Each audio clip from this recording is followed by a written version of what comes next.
Thank you for that kind introduction, and it's really lovely to be here in Leeds. Thank you for having me.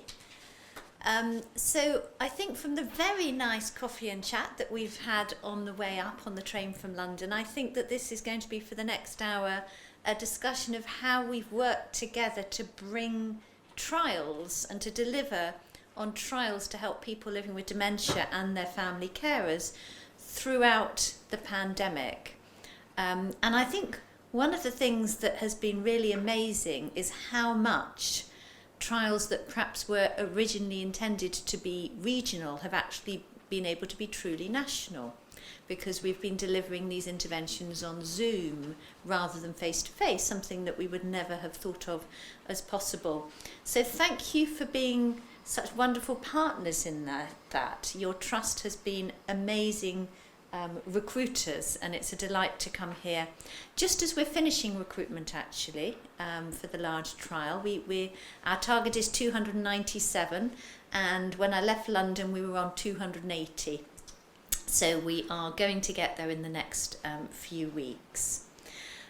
So the reason for the NIDUS, which stands for New Interventions in Dementia Trials, were to try and work out a system, a pragmatic system, to deliver consistently good quality care to people living with dementia and their family carers. And it's funded by the Alzheimer's Society, and born, I think, from a shared frustration that certainly in the area of care, we know a lot of the answers for what works, but it's about how to deliver that consistently and at scale. And one of the complexities with dementia is that you are often working as a practitioner with the family carer. So how do you do that? How do you support the family carer and the person living with dementia, who those of us who work clinically in this area know often have slightly different perspectives and needs? And how do you support people who don't have a family carer, who rely on home care? So these were the questions that we started with. And the plan was to co-design two interventions. The first, NIDUS-family, which I'm going to spend most of the time discussing. That's the one that you helped as a trust with recruitment for. And then to take that a step further, because NIDUS-family is a dyadic intervention, which is goal-focused, which is delivered to family carers and people living with dementia. But we asked what would happen if we worked with home care agencies, if we scaled this up, and we gave 6 training sessions around how to deliver goal-focused person-centred care to the home care professionals, but we also offered NIDUS-family to all of the dyads who were eligible within their client base, with the idea that could you actually take the learning from those dyads and the professional home carers and link it up to create more consistent care, and also to influence the care of people who didn't have a family carer who were clients of that agency. So that was the plan, and this is our roadmap. This was designed by our PPI group, who felt that our existing ways of describing where we were at with the study were rather opaque, and they said what you need is a roadmap, and they made this one for us actually, which we've continually updated. So it's been a 5-year programme, NIDUS, and we've been extended now until April 2024, so it will be a sort of 6 and a bit year programme, starting in 2018. And the first couple of years we did lots of qualitative work, we talked to lots of stakeholders, we did lots of ethnographic work. For example, we did over 100 hours of being with home carers who were delivering care to people with family carers in their own homes. PhDs were born of the ethnographic work from that. One of the PhD students who did that work, Monica Leviton, I was thrilled to see. She's now advertising, I think it hasn't closed yet, for her research assistance for her own project on home care champions. So it's really lovely when you do a programme for long enough that you can see that talent moving forwards. So we're now at stage 4 of this, which is to deliver on the main trial. and we have our implementation group because we've all the way through had an eye on the fact that if we only deliver this intervention to the 300 people in the trial or the 200 receiving the intervention, we will have failed. What we want is for many, many more times that people to receive this. So this is our schema for what we do. People at the beginning, they set 3 to 5 goals, smart goals, around what they want to achieve. It's the family carer who drives that for consistency, because not all of the people living with dementia can contribute, but many do, and we invite them to if they can. And then, based on the goals, we make an intervention. So we have various modules. Here they are. If you look at the top row, these are the names of the different modules that we have. Some of them are 2 sessions, some of them are 3. And based on the things, so if somebody is worried that the person they're living with isn't eating well and sleeping well, then they have the sleep and diet modules. If they're worried about behaviour, they have those. And so everybody gets a slightly different intervention, but each of these are written down in a manual so that they're delivered consistently each time. Everybody gets a first session, which is about life story and really understanding the person and the care that they have in depth. Then they have the modules, and then there's a bringing it all together session at the end. So as I said, we currently do know to a large extent what works. It's about finding systems to deliver that consistently. So the first column shows the different types of care that we've co-designed into these modules. So really people need to be given the information they need in a tailored way, psychoeducation and signposting. Communication skills are very important. Behaviour management, we are working with the University of Michigan, and we use the DICE system that they developed. Behavioural activation is shown to be a very good way of helping. Enabling approaches are particularly around the fact that you can also change the environment. You can change the help around and the environment around the person to make it easier for them to live independently. CBT health, self-help for the family carers, obviously has a very strong evidence base, and relaxation. So the co-design was really about us looking with a range of stakeholders at the evidence and putting it into a form where it would be useful and used. So that is the system that we have. Now this is a rather complicated diagram from our implementation scientists, but essentially this shows, and I think this is really important, because when you see the end product of these manuals, they often look very sort of straightforward, because we seek to use as few words as possible and to make them very accessible, but actually a lot of thought does go into what the mechanisms are by which we're trying to achieve change. And I think one of the successes of NIDUS is that we've had that expertise around to think, what are we trying to do and what's the best way to do that. So we've really focused on the fact that we want to achieve the goals that the carers set, and they're asked to think of some goals around what would be most helpful to achieve in order for the person they care for to stay living as well and as long at home as possible. So it's about the knowledge, the communication, and also the carer stress.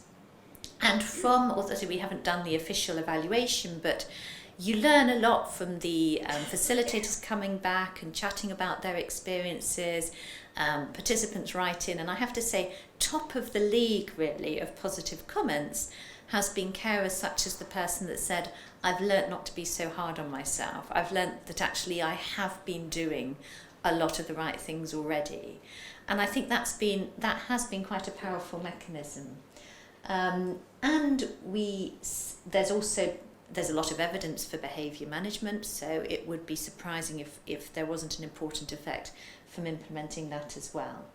And our primary goal in this study, our primary outcome, is that the goal attainment, so the goals that the dyads set at baseline, they say what their baseline is, they say at the moment this is what's happening, this is what +1 and +2 would look like for me. So if my situation say if we say the person I'm living with wakes up 4 times in the night, what would it look like if it was significantly better? Well, they might only wake up 3 times in the night. What would it look like if it was much better? What would -1 be if it was worse? What would -2 be? So they set their own scale, and that is our primary outcome.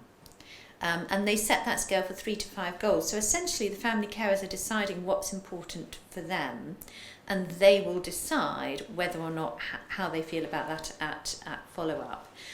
But we're also interested, the point of these goals is what the dyads feel is important for the person to be living longer at home and more successfully. So we're also interested in that. And we've got approval now to do an 18-month follow-up, which we're doing, and we'll hopefully add a 2-year as well, to see whether ultimately people do live longer and with better quality of life at home. So all of this planning was done with no expectation of the pandemic whatsoever. And our first client was randomised on the 20th of April 2020. And I think in common, I don't know whether it's a group delusion, it'd be an interesting audience to discuss that with, but I've met so many researchers who say, I was very lucky at where I was at with my research when the pandemic hit. And I very much feel the same thing, and I think we all convince ourselves that it's very lucky. So you make of that what it will, but I'll tell you my situation and why I felt very lucky, which was that we actually hadn't started delivering the intervention. So we were able to adapt it with our co-design group for Zoom delivery. And what we said is that we would offer it by Zoom or over the phone. And that when we could, we would offer it face to face. And so this is what we did. And there was some dubiousness about how this was going to go down, which is probably, the conversations would be very different now. But at the time, everyone was very wary about Zoom, weren't there? I remember the email that came around from our trust about how to behave because of the risk of Zoom bombing. You know, you just think... And I've always thought with that, you know, there was so many, we worked with about 30 trusts on this, and there was some who were very worried about the remote delivery. And I did used to think, well, what would we do if we were having a meeting and somebody arrived now? We'd probably handle it in a very similar way, wouldn't we? But at least on a Zoom platform, you can, you can ask people to, you can delete people. But anyway, so there were these various issues. I digress. I'm a terrible digresser. This is a very complicated diagram again, and actually I don't think the format has quite responded to the change of the slides, but never mind. Think of it as an artist's impression. And what I'm trying to say with this slide is that the context was very different to the one in which we found ourselves. And so we were very interested in how the different phases of the pandemic. So we thought about COVID, and then we thought, well, you know, the thing about interventions is they may work for some and not for others. So how will we consider the complexity of the different levels of dementia severity? And one of the things that I was very keen on when we set this trial up is assessment burden, and particularly assessment burden for the person living with dementia, because I think you have to be very careful. If you ask people to do too much, then you end up with a very rarefied sample. So the family carers of people with more severe dementia can actually take part in this completely on their own without the person with dementia having to do anything, and they can just sign the consultee declaration form. So we didn't do cognitive testing, but what we use as a proxy for dementia severity is we have functioning, and we also look at the extent to which the person living with dementia was able to contribute to the sessions. And in 1/3 of cases, the dyad receives the intervention together, and in 2/3 the family carer predominantly receives the sessions alone. So we look at things like that. And because we are in the main asking the family carer to deliver these strategies, we're also quite interested in whether the people are living together, because potentially that could make it easier. But the one point I'll make from this slide, I made a big thing to Wendy earlier about how I will always finish on time. So I'm absolutely determined, Wendy, and I may gloss over some of these elements, but happy to take questions later. I love the implementation, core components and adaptable periphery.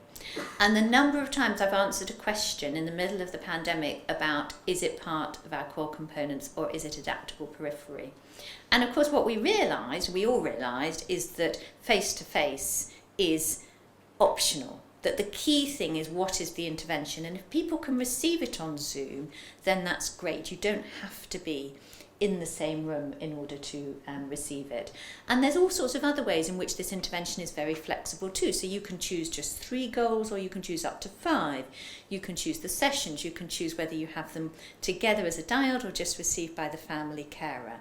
So this is one of the schemas that we're using to design our process evaluation, to understand if it works, how it works. I won't read out the comments, but we have had some very positive feedback from our recipients. And this is our very pleasing recruitment graph. There's a lot of these around at the moment, pre and post-pandemic recruitment. But as I was saying, we will finish end of April, I expect. And of course, it's no good at delivering your intervention if you don't follow people up so that you know what's happened with it. And our target follow-up is 10% at 6 months and 15% at 12 months, and we're delivering on that. We added an 18-month follow-up late, and we didn't manage to get everybody at the beginning, but we're improving, so we're hoping that that will come up. But our primary outcome is 12 months actually. So people get the 6 to 8 sessions over the first 6 months, and then they keep in touch with the facilitators between 6 months and a year, just a quick phone call every 6 months around the implementation. And the adherence to the intervention has been excellent. We've had 92% of all the dyads offered the intervention have finished it all, which is really wonderful. And 75% have had it on Zoom, 25% on the phone. Such a small number have had it face-to-face that it's less than, I think it's about 1% or something. In reality, people often start off thinking they want it face-to-face, but by the time often the research team will say, well, let's just try on Zoom, and often people find that it works better than they thought. So just in the last 5 minutes, I'll update you about the other feasibility study that we're doing alongside this, called NIDUS-professional. And I mentioned this earlier. This is about working with home care teams to provide some training. And what I hope is going to be really different about this is that we obviously have 6 standard training sessions which are co-designed, and everybody gets them the same in the agencies. They're all over Zoom in groups of 6 to 8 home care workers with 2 facilitators. But what we want as well is for the family carer interventions that are going on in the community with the clients of these home care workers to inform the training. And so the same facilitators deliver NIDUS family, and so they're able to say, for example, with this client that you see, perhaps this goal might be relevant here. And that felt really important, because when we were doing the scoping for this project, it very much felt that when things weren't going well, and of course often they do, home care workers and family carers weren't on the same page. And what we heard from focus groups of family carers was that home carers don't care. And there's obviously a huge variation in that, but that was an extreme position put to us. And what you hear from the home carers is that the family carers don't understand their job. They don't understand the limits, they don't understand what they can do and can't do, and the fact that they are bound by a professional code. And so we've really tried to tackle some of those issues head on, using some of the material from our ethnography. This is the difficult situation this home carer faced. What would you do? The family carer is asking you to do something different to what's on the care plan. How would you handle this? And to really have good discussions around that. And we've done a pilot which has been very positive, and we've now moved on to our larger randomised feasibility trial. And the purpose of this is really to inform a larger trial, which we hope to do next year. So we're interested in what proportion of the home care workers that are invited from agencies attend the training, because obviously you can't make a difference if people don't come. And we also want to see whether it would be possible to collect the outcome, not just ask the home carers whether the care they give is getting better, but actually ask the clients whether they have noticed this.